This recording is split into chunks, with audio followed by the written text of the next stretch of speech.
everyone, and welcome back to my channel. So today I have chosen violence because I am going to be talking about the Acotar series. Also, I am sorry if you can hear a bunch of noise in the background. I'm going to try and kind of speak over it, but there's a lawnmower going, fan, done that. Anyway, so I have listened to the audiobooks of A Court of Thorns and Roses and A Court of Mist and Fury up to chapter 10.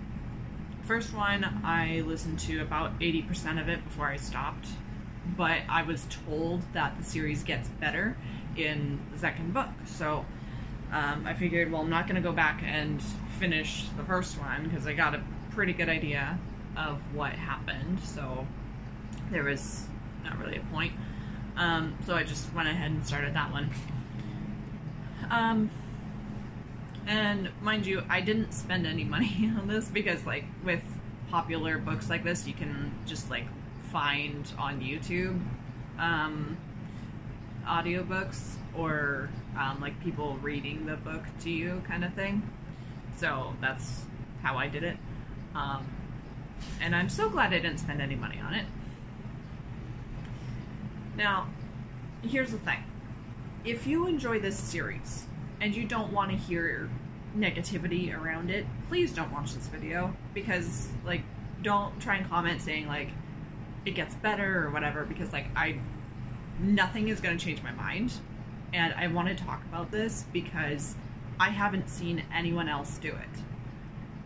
Other people have talked about why they think it's bad for other reasons, but not the same subjects that I want to cover. So I have some notes because there's a lot to kind of unpack here. So without further ado, let's get into it. So one thing that kind of stood out to me was that Sarah J Maas has kind of somehow made, like, as far as the romance goes, a lesser of two evils scenario and turned it into this guy is good and this guy is bad. And, you know, the good guy being Reese, apparently, and the bad one being Tamlin. Both are bad. Both of them are bad. They're terrible people. Like, one of the things that stood out to me the most and that infuriates me the most is that Tamlin uses sex as, like, an apology. Like, he's trying to make it up to Feyre for after an angry outburst. And he uses sex to do that, plus the over-apologizing for days. The book describes days where he's apologizing to her constantly. And if memory serves correctly, because like, when I get really frustrated or, like, angry at something, sometimes I don't remember exact details because the emotion just kind of takes over. But if I'm remembering correctly, that's after Feyre is, like, kind of standing up for herself and saying, like, you can't just keep me, like, locked up or, like, with guards 24/7 kind of deal. And then he gets mad at her and, you know, says that like, he's just trying to, like, keep her safe and whatever. And then, like, whatever happens, and then he apologizes constantly, which is a guilt trip, by the way. And then there's Reese, who is constantly, like, grabbing her, and after she tells him to stop, he just either smiles or laughs or makes some kind of stupid remark and doesn't take her no seriously. How are either of these men okay? Like, how are either of them good? I'm sorry for being so blunt, but I don't understand that. And what this is Sarah J Maas successfully romanticizing abusive relationships. Both of these men are abusive. And again, nothing's going to change my mind on that. she seems to have no problem with this, and I say that because if she did have a problem with it, if she did realize that, she would find some way to change it, and either that or just stop writing it altogether. And there's a difference between a taboo relationship and an abusive one, and I have some examples of each. So like taboo one would be like a college student, emphasis on college, and a professor. And I give that example because by the time you get into college, you are of legal consenting age. So as long as there's not too big of an age gap, in my opinion, it's fine. Other people might have different opinions on that, but that's just kind of how I see it. A polyamorous relationship, that's kind of like considered taboo a lot of the time. Like, it's more normalized now, but a lot of people still see it that way. And like a one-night stand turned into a relationship, like those are kind of taboo. It's kind of out of the norm. It's not something that people do really often. And then there is straight up abuse, which is forcefully grabbing or hitting someone, controlling their actions. Talon and Reese, both of them do it. Destroying objects such as throwing things, punching a hole in the wall, etc. Guilt trips, seducing someone to make up for something, which again, that falls under a guilt trip, and so much more. And these kinds of relationships being romanticized by people like Sarah J Maas angers me. It severely angers me. It makes me furious. And I'm angry that she wrote it in the first place. And like, you know, writing a book takes so much time and effort, and nowhere along the way did she think, hey, maybe this is a problem. And honestly, she is an author that I will automatically never buy any of her books from. I don't care how popular it gets now. Like, the reason why I wanted to start reading this series in the first place, or technically listening to it, was because, for one thing, it was really popular and I wanted to see what all the hype was about, and two, I was most interested in the most recent book, A Court of Silver Flames, where it follows Nesta and Cassian. I was really curious about that plot line, but I figured, well, I better start at the beginning because otherwise I'm not going to know whatever is going on. And I also get worried for people, and especially young people like teenagers, who are reading this kind of thing and becoming okay with it because it, like I said, it's romanticized. And like, look, it's perfectly fine to portray abuse in a book, a movie, a TV show, whatever. But don't make it seem like it's all, oh, well, he's just trying to protect me or whatever. No, he's trying to control you. Please, for the love of God, don't excuse this kind of behavior in any circumstance. There is a line.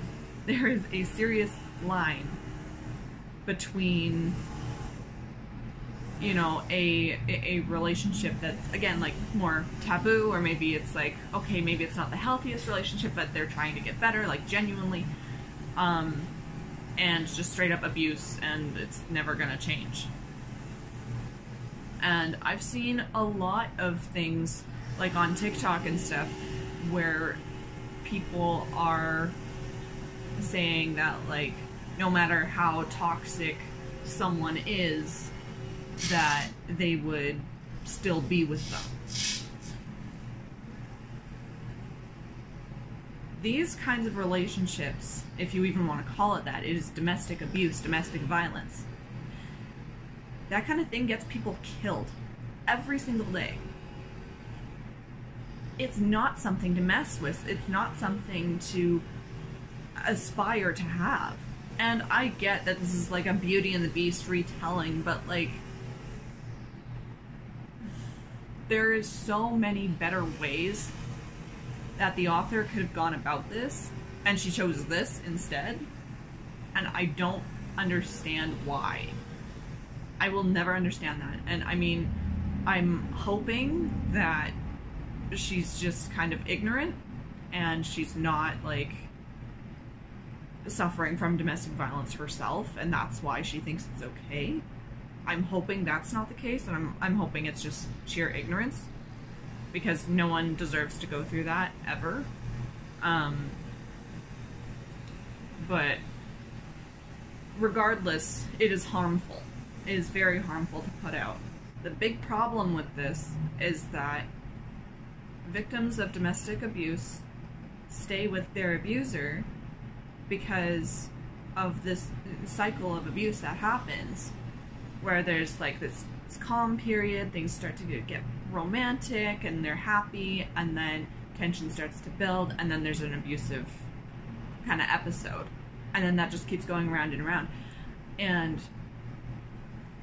those moments of calm and peace give the victim hope that things are going to change, that things are going to get better. But it never will. It never does. The only way it gets better is if they leave that person. That's it. That's all you can do. And I speak from experience with this. I am a survivor of domestic abuse myself. And as such, I can tell you, it's not romantic. It's not sexy. The thing is that like so many people are okay with it because these fae people, whatever, are described as attractive. If you change this story and make them look like a bunch of redneck hillbillies living in a trashy trailer out in the boonies, people would suddenly have a problem with it and they would riot because that's not okay. It's the same kind of thing as like 50 Shades of Grey. People made the same kind of comments that, like, you know, you make him poor and unattractive and all of a sudden that's like a horror movie. Like, it's the same thing. And I have not heard anybody talk about this, like I said, and that frustrates me. One thing that I wanted to mention, that's kind of hard to mention, but I think it's important, is that my abuser told me at one point that he would like to kidnap and rape me. And as I was listening to these audiobooks, I couldn't help but think of that because it sounds awfully familiar. It's just done in a slightly different way. That's it. Tamlin literally kidnaps Farah, forces her to stay in the manor, whatever the heck it is, or be guarded 24/7. And, you know, she experiences Stockholm Syndrome, which is that's a very serious thing. And she's being traumatized by this.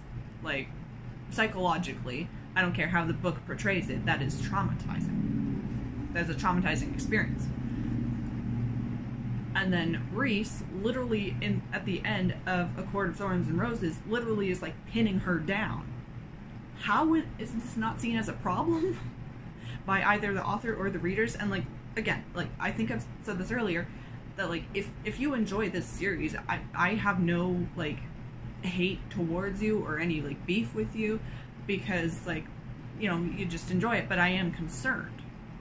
I am worried that, you know, you might be making this kind of relationship okay in your head. So please don't do that. Please, like, talk to somebody and like ask them if they think like your mentality on this situation is okay, because otherwise it could get you in serious danger. And again, like, this has gotten people killed. This has gotten children killed.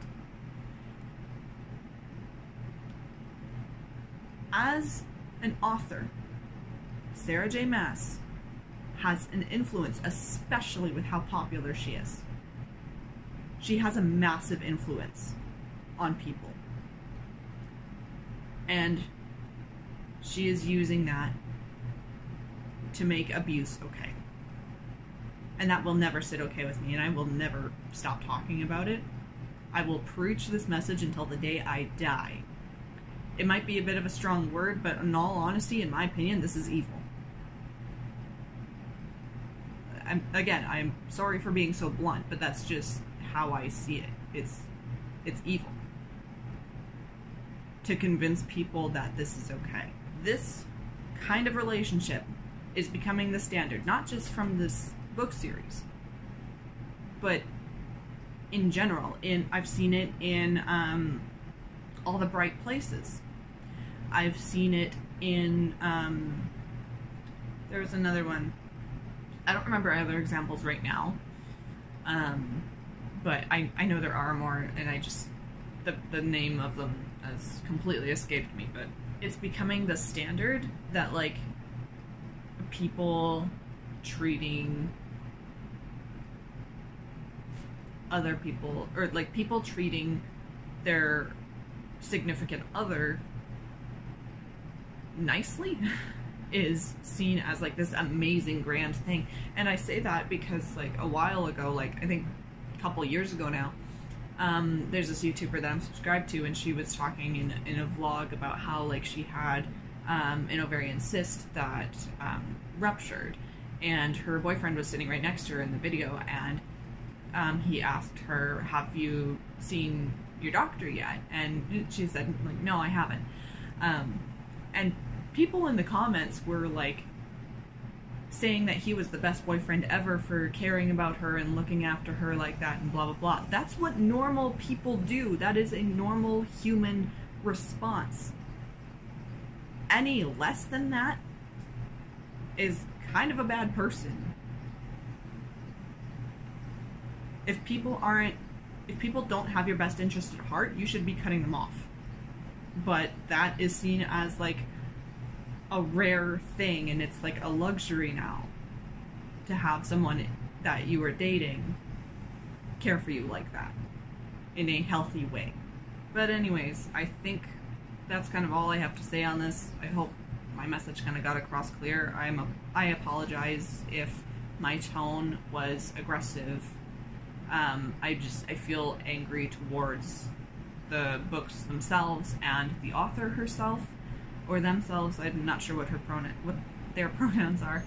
I haven't really looked into it, so I apologize if I used the wrong ones, but it's not towards the readers. Again, I want to reiterate that my emotions towards the readers and people who enjoy these books is concern and worry, and I'm a little confused as to why they enjoy it, because of everything that I talked about. Again, please don't romanticize this kind of thing. It's gonna get you in trouble if you do. But yeah, so that is my opinion. I wanted to go through the whole series before making a video like this, because like I wanted to know like exactly what I was talking about, like pinpoint like every little thing. But I can't do it. It's frustrating, it's infuriating, and quite honestly it's triggering for me. So I can't continue it. I can't. And like I said, don't try and like defend it in the comments, because I'm not really gonna agree with you, and it just causes problems. So if you don't agree, just move along with your day, and I hope you have a good day. If you're interested in more of my opinions on books, mostly good. My reviews aren't usually like this. They're normally more positive, or at least I try and keep them positive, and like, you know, give authors the benefit of the doubt. But when it comes to this kind of thing, I can't do it. So if you are interested in more book reviews by me, consider subscribing, and I hope to see you soon. Bye.